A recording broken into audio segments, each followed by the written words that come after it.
Donald டிரம்பினுடைய தலைமையில் நடைபெற்ற வெள்ளை மாளிகை விருந்தில் மேற்கொள்ளப்பட்ட துப்பாக்கிச்சூட்டு தாக்குதல்களும் உயிர் தப்பிய டொனால்ட் டிரம்பும்.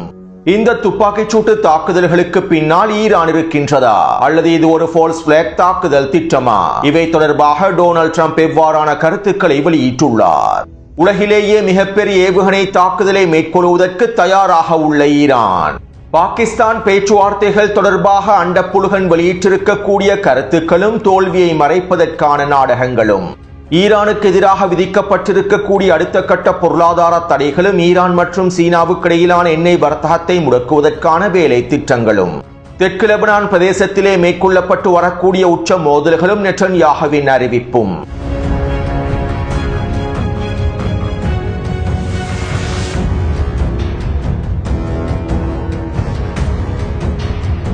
இது ஈரான் அப்டேட்டின் 115வது காணொளியாகும். நேற்றிரவு பல முக்கியமான தகவல்களை உள்ளடக்கியிருக்கக்கூடிய காணொளியை வெளியிட்டிருந்தேன். மேலும் நேற்றிரவு வெளியிட்ட காணொளியை பார்வையிடாதவர்கள் கீழே இருக்கக்கூடிய லிங்கினை பயன்படுத்தி பார்வையிடுங்கள். மேலும் நேற்றிரவு வெளியிட்ட காணொளியை பார்வையிட்டதற்கு பிறகு இந்த காணொளியை பார்வையிடுங்கள். அப்போது தான் உங்களுக்கு செய்திகளுடைய தொடர்ச்சியை இலகுவாக புரிந்து கொள்ள முடியும்.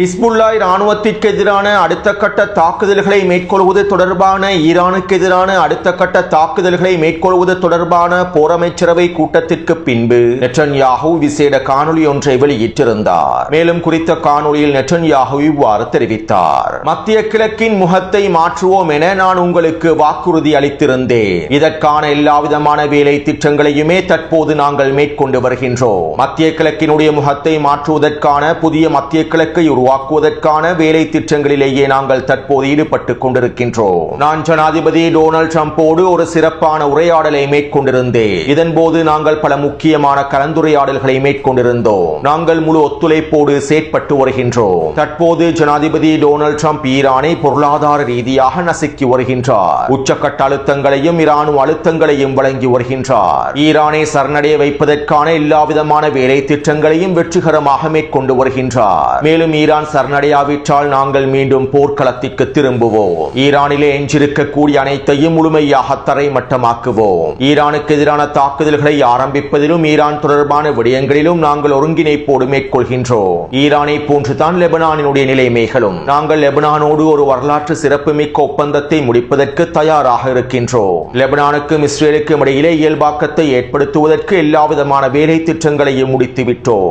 அதே நேரம் இந்த இயல்பாக்கத்தை தடுத்து நிறுத்துவதற்காக எங்களுடைய இந்த வரலாற்று சிறப்புமிக்க ஒப்பந்தத்தை முறியடிப்பதற்காகவும் ஹிஸ்புல்லா எல்லாவிதமான தாக்குதல்களையும் மேற்கொண்டு வருகின்றது. லெபனானுக்கும் எங்களுக்கும் இடையிலான ஒப்பந்தத்தை சீர்குலைப்பதற்கு ஹிஸ்புல்லா செயற்படுகின்றது.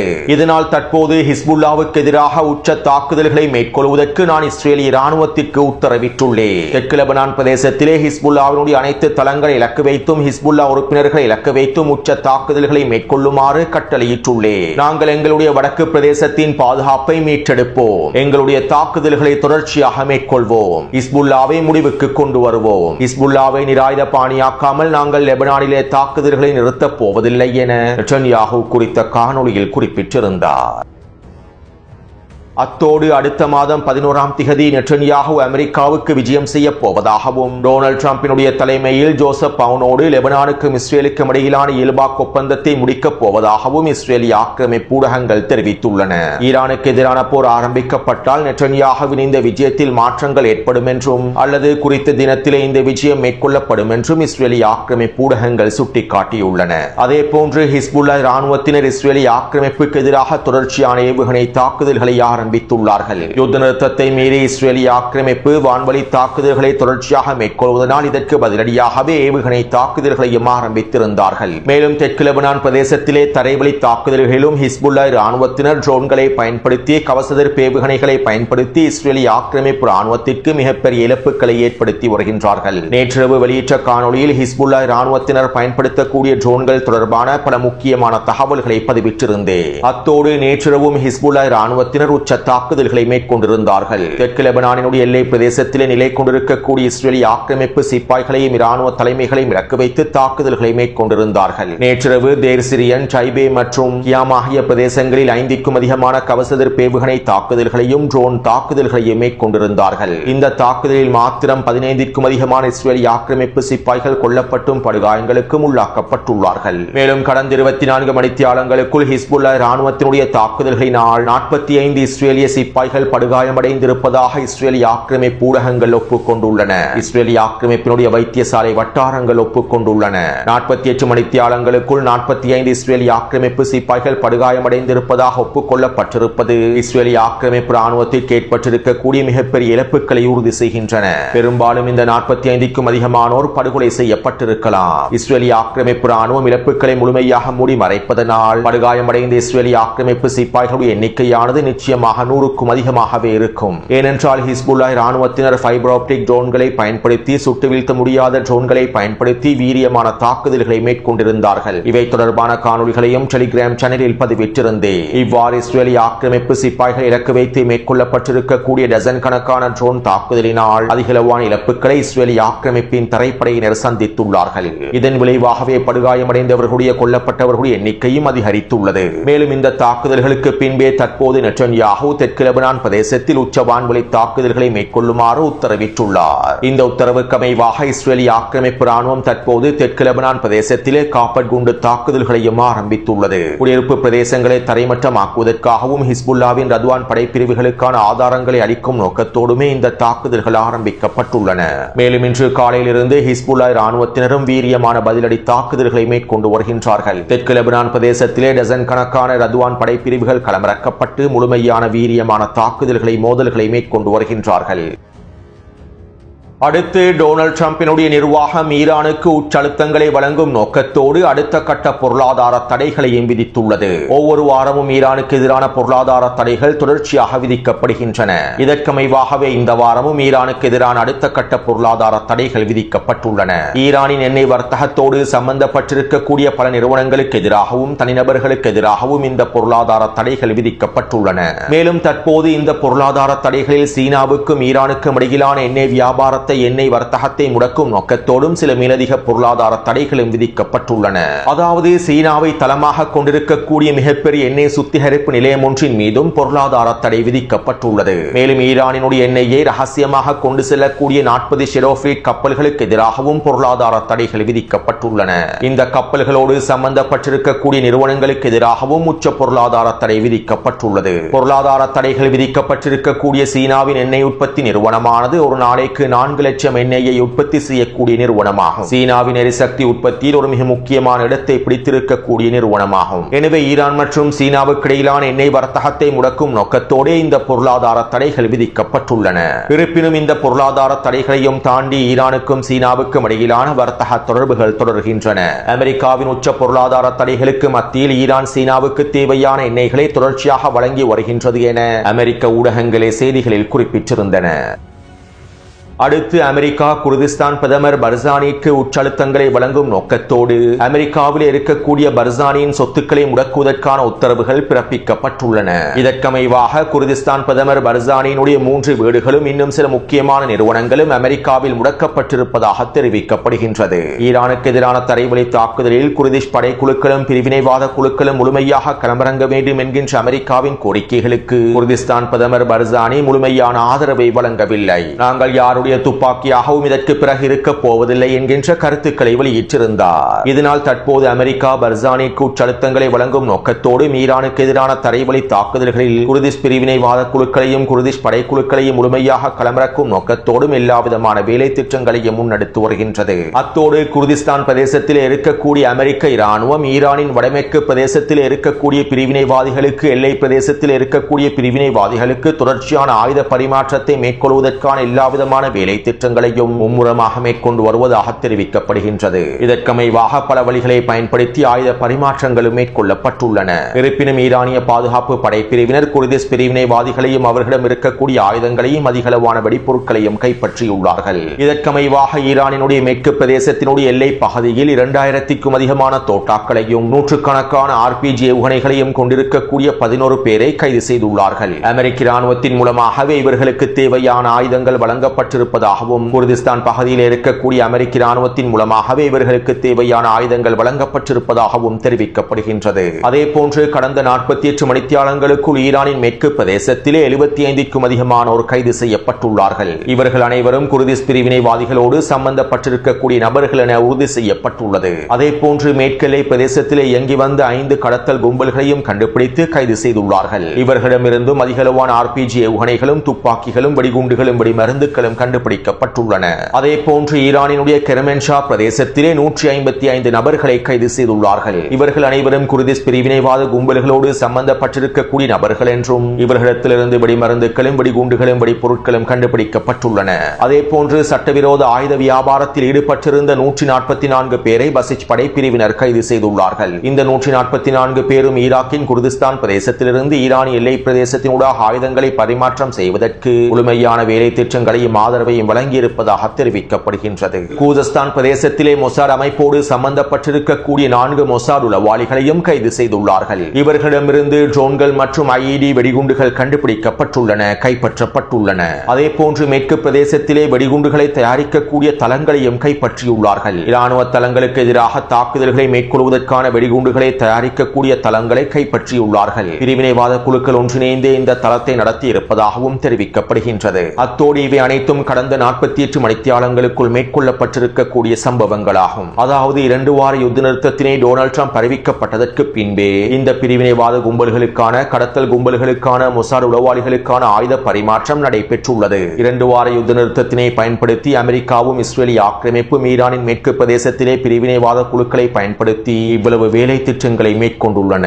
இன்னும் ஒரு ஆச்சரிய தாக்குதல்களை மேற்கொள்வதற்காகவும் தரைவழி தாக்குதல்களை மேற்கொள்வதற்காகவும் ஆயுத பரிமாற்றங்களை தொடர்ச்சியாக மேற்கொள்வதற்காகவும் எல்லாவிதமான வேலை திட்டங்களையும் மேற்கொண்டுள்ளார்கள். மேலும் தற்போது அமெரிக்காவினுடைய இஸ்ரேலிய ஆக்கிரமிப்புடைய இந்த காய் நகர்த்தல்களும் சூழ்ச்சி திட்டங்களும் தோல்வியில் முடிவடைந்துள்ளன. கடந்த 48 மணித்தியாலங்களுக்குள் கிட்டத்தட்ட 400க்கும் அதிகமான பிரிவினைவாதிகளும் உளவாளிகளும் கைது செய்யப்பட்டு ஆயுதங்களும் வெடிமருந்துகளும் கைப்பற்றப்பட்டுள்ளன.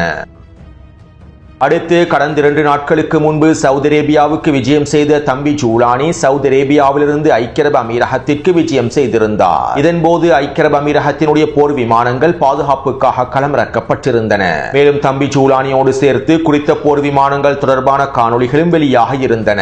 அத்தோடு இந்த காணொளியின் மூலமாக கிடைக்கப்பெற்றிருக்கக்கூடிய மிக முக்கியமான விடயம் என்னவென்றால் தம்பி ஜூலானியின் பாதுகாப்பிற்காக களமிறக்கப்பட்டிருந்த ஐக்கிய அரபு அமீரகத்தினுடைய போர் விமானங்களில் சில மாற்றங்கள் மேற்கொள்ளப்பட்டிருப்பதே. அதாவது ஐக்கிய அரபு அமீரகம் பயன்படுத்தக்கூடிய F-16 போர் விமானங்களில் ஐக்கிய அரபு அமீரகத்தினுடைய கொடியும் சில இலக்கங்களும் இலச்சினைகளும் பதிக்கப்பட்டுள்ளன.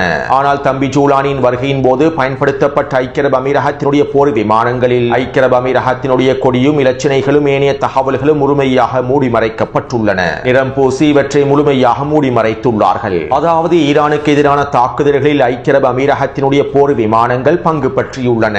ஐக்கிய அரபு அமீரகத்தின் F-16 போர் விமானங்களை ஈரான் இனம் கண்டுவிடக் கூடாது என்பதற்காக அமெரிக்காவினுடைய போர் விமானங்களை போன்று ஐக்கிய அரபு அமீரகத்தினுடைய கொடிகளையும் அதனுடைய இலக்கங்களையும் முழுமையாக நிறம் பூசி மூடி மறைத்துள்ளார்கள். மேலும் அமெரிக்க போர் விமானங்களோடு ஒன்றிணைந்து ஐக்கிய அரபு அமீரகத்தினுடைய இந்த F-16 போர் விமானங்களும் களமிறங்கி ஈரானுக்கு எதிரான தாக்குதல்களில் பங்கு பற்றியுள்ளது. இந்த காணொளிகள் மூலமாக தற்போது இவை அனைத்தும் உறுதி செய்யப்பட்டுள்ளன. ஈரானுக்கு எதிரான தாக்குதல்களில் ஐக்கிய அரபு அமீரகம் நேரடியாக சம்பந்தப்பட்டுள்ளது. இது ஈரானுக்கு நன்றாகவே தெரியும். எனவே தற்போது ஐக்கிய அரபு அமீரகத்தினுடைய போர் விமானங்களும் ஈரானுக்கு எதிராக முழுமையாக பயன்படுத்தப்பட்டுள்ளது என்பது உறுதி செய்யப்பட்டுள்ளது. மேலும் இதற்கமைவாக ஐக்கிய அரபு அமீரகத்திற்கு எதிராக ஈரான் அடுத்த கட்ட போரில் உச்ச தாக்குதல்களை மேற்கொள்ள வேண்டும். முன்னைய காணொளிகளில் கூறியதை போன்று ஐக்கிய அரபு அமீரகத்திற்கு வழங்கப்பட்ட விருந்தானது போதாது. அடுத்த கட்ட விருந்துகள் ஐக்கிய அரபு அமீரகத்திற்கு உச்சளவில் வழங்கப்பட வேண்டும். மேலும் இதற்கான தயார்படுத்தல்களை ஈரான் முழுமையாக மேற்கொண்டிருப்பதாகவே தெரிவிக்கப்படுகின்றது. அத்தோடு ஈரானின் வெளியுறவுத்துறை அமைச்சர் அப்பாஸ் அரக்சி அவர்கள் பாகிஸ்தானிய தலைமைகளோடு விசேட கலந்துரையாடல்களை மேற்கொண்டிருந்தார். மேலும் ஈரானிய வெளியுறவுத்துறை அமைச்சர் அப்பாஸ் அரக்சி அவர்கள் பாகிஸ்தானிய தலைமைகளுக்கு மத்தியஸ்தர்களுக்கு முன்வைத்திருக்கக்கூடிய நிபந்தனைகள் தொடர்பாகவும் ஈரானினுடைய உறுதியான நிலைப்பாடு தொடர்பாகவும் நேற்றிரவு வெளியிட்ட காணொலியில் தெளிவாக குறிப்பிட்டிருந்தேன். மேலும் இவை தொடர்பாக ஊடகங்கள் இவ்வாறு தெரிவித்திருந்தன. அமெரிக்காவினால் முன்வைக்கப்பட்ட கோரிக்கைகளுக்கான நிபந்தனைகளுக்கான முன்மொழிவுகளுக்கான பதில்களை ஈரான் பாகிஸ்தானிய மத்தியஸ்தர்களுக்கு வழங்கி உள்ளது. ஈரான் அதனுடைய நிலைப்பாட்டையும் நிபந்தனைகளையும் தெளிவாக எடுத்துரைத்துள்ளது. எங்களுடைய நிபந்தனைகளை ஏற்றுக்கொள்ளாமல் ஈரான் ஒரு பொழுதும் பேச்சுவார்த்தை மேசையில் அமரப்போவதில்லை என்பதனையும் தெளிவாக அறிவித்துள்ளது. மேலும் ஈரானினுடைய முன் நிபந்தனைகளை ஏற்றுக்கொள்ளாமல் ஈரானின் 10 நிபந்தனைகள் தொடர்பாக பேச்சுவார்த்தைகளை மேற்கொள்ளாமல் எந்த ஒரு பேச்சுவார்த்தை அமர்விலும் ஈரான் கலந்து கொள்ளப் போவதில்லை என்பதனையும் ஈரானிய வெளியுறவுத்துறை அமைச்சர் அப்பாஸ் அரக்சி அவர்கள் பாகிஸ்தானிய மத்தியஸ்தர்களிடம் தெளிவாக எடுத்துரைத்திருப்பதாக ஊடகங்கள் குறிப்பிட்டுள்ளன. அத்தோடு இதற்கு பிறகு ஈரானிய வெளியுறவுத்துறை அமைச்சர் அப்பாஸ் அரக்சி அவர்கள் பாகிஸ்தானிலிருந்து புறப்பட்டு ஓமானுக்கு விஜயம் செய்தார்.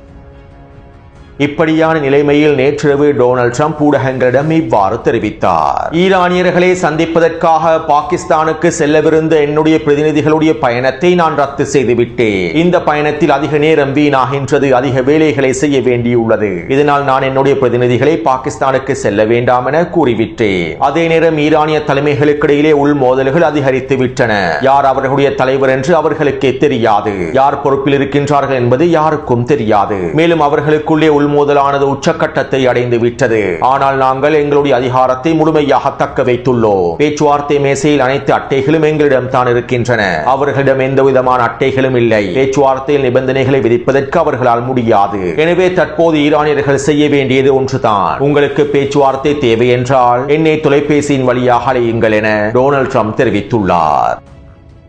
ஈரானின் வெளியுறவுத்துறை அமைச்சர் அப்பாஸ் அரக்சி அவர்கள் பாகிஸ்தானில் களமிறங்கியதும் நாங்கள் அப்பாஸ் அரக்சியோடு பேச்சுவார்த்தைகளை மேற்கொள்ளப் போகின்றோம், எங்களுடைய பிரதிநிதிகளை அனுப்பப் போகின்றோம் என டொனால்ட் ட்ரம்ப் கருத்துக்களை வெளியிட்டார். இருப்பினும் ஈரான் இவற்றை முழுமையாக மறுத்தது. மேலும் ஈரான் எங்களிடம் கோரிக்கைகளை முன்வைத்துள்ளது. இதனால் நாங்கள் அவசரமாக எங்களுடைய ஸ்டீவ் விட்கோஃபை அனுப்பப் போகின்றோம் என டொனால்ட் ட்ரம்ப் திரும்ப கருத்துக்களை வெளியிட்டார். ஆனால் இறுதியில் அண்டப்புழுகனுடைய கருத்துக்கள் அனைத்தும் போலியானவை என்று உறுதி செய்யப்பட்டுவிட்டன. இதனால் இந்த அவமானத்தை மறைப்பதற்காகவே அண்டப்புழுகன் தற்போது இன்னும் ஒரு நாடகத்தையும் அரங்கேற்றியுள்ளார். மேலும் இந்த சம்பவங்களில் இருந்து அண்டப்புழுகனுடைய தோல்வியையும் ஈரானினுடைய உறுதியையும் எங்களுக்கு தெளிவாக புரிந்து கொள்ள முடியும்.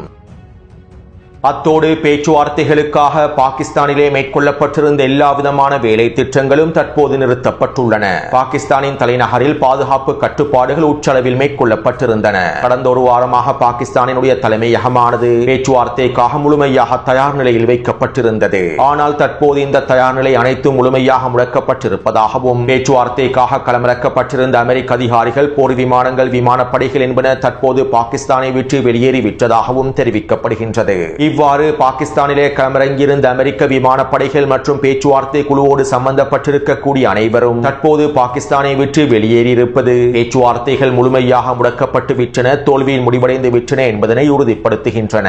அத்தோடு அமெரிக்க அதிகாரி ஒருவர் CNN ஊடகத்திடம் இவ்வாறு தெரிவித்திருந்தார். தற்போது பேச்சுவார்த்தைகள் அனைத்து முடக்கப்பட்டு விட்டன. பாகிஸ்தானில் இருந்து எங்களுடைய விமானப்படைகளும் அனைத்து தரப்பினரும் முழுமையாக வெளியேறிவிட்டார்கள். அமெரிக்கா தற்போது பிராந்தியத்திலே மிகப்பெரிய படைகளை திரட்டி வருகின்றது. இஸ்ரேலில் இருக்கக்கூடிய பென்குரியன் விமான நிலையமானது முழுமையாக நிரப்பப்பட்டுள்ளது. எரிபொருள் நிரப்பு விமானங்களினாலும் போர் விமானங்களின் மூலமாகவும் இஸ்ரேல் முழுமையாக நிரப்பப்பட்டுள்ளது. தற்போது அதிகளவான போர் விமானங்களை அமெரிக்கா இஸ்ரேலில் தான் களமிறக்கியுள்ளது. ஈரானுக்கு எதிரான அடுத்த கட்ட தாக்குதல்களை ஆரம்பிப்பதற்கான சரியான தருணத்தை அமெரிக்கா கணித்து வருகின்றது. சில உளவு தகவல்கள் கிடைக்கப் பெற்றதும் இந்த தாக்குதல்கள் ஆரம்பிக்கப்படும் என குறித்த அமெரிக்க அதிகாரி CNN ஊடகத்திடம் தெரிவித்துள்ளார்.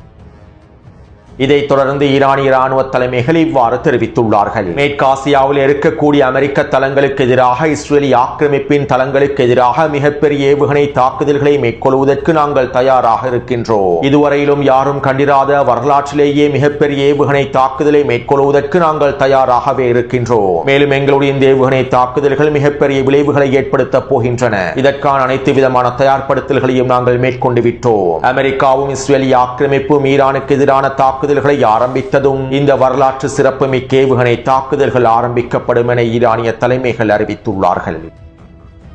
அடுத்து நேற்றிரவு டொனால்ட் டிரம்பினுடைய தலைமையில் வெள்ளை மாளிகையினுடைய ஏற்பாட்டில் ஊடகவியலாளர்களுக்கான செய்தியாளர்களுக்கான இரவு விருந்துபசாரம் ஒன்று வழங்கப்பட்டிருந்தது. மேலும் இந்த நிகழ்விலே டொனால்ட் டிரம்பும் கலந்து கொண்டிருந்தார். இந்த சந்தர்ப்பத்திலே குறித்த நிகழ்வுக்குள் துப்பாக்கிச் சூட்டு தாக்குதல்கள் மேற்கொள்ளப்பட்டிருந்தன. இவை தொடர்பான காணொளிகளை டெலிகிராம் சேனலில் பதிவிட்டுள்ளேன். மேலும் இந்த துப்பாக்கிச் சூட்டு தாக்குதலுக்கு பின்பு டொனால்ட் டிரம்பும் அவருடைய நிர்வாக பிரதிநிதிகளும் பாதுகாப்பாக வெளியேற்றப்பட்டார்கள். 31 வயதான கோல் தோமஸ் என்கின்ற ஆசிரியர் ஒருவரே இந்த துப்பாக்கிச் சூட்டு தாக்குதல்களை மேற்கொண்டுள்ளார். மேலும் இவர் தற்போது கைது செய்யப்பட்டு தடுத்து வைக்கப்பட்டுள்ளார். அத்தோடு இந்த துப்பாக்கிச் சூட்டு தாக்குதலிலே உயிர் தப்பிய டொனால்ட் ட்ரம்ப் இவ்வாறு தெரிவித்தார். இந்த துப்பாக்கிச் சூட்டு தாக்குதல்களை என்னை தோற்கடிக்க முடியாது. ஈரானுக்கு எதிராக நான் மேற்கொள்ளக்கூடிய போரிலே வெற்றி பெறுவதிலிருந்து இந்த தாக்குதல்களை என்னை தடுத்து நிறுத்தாது.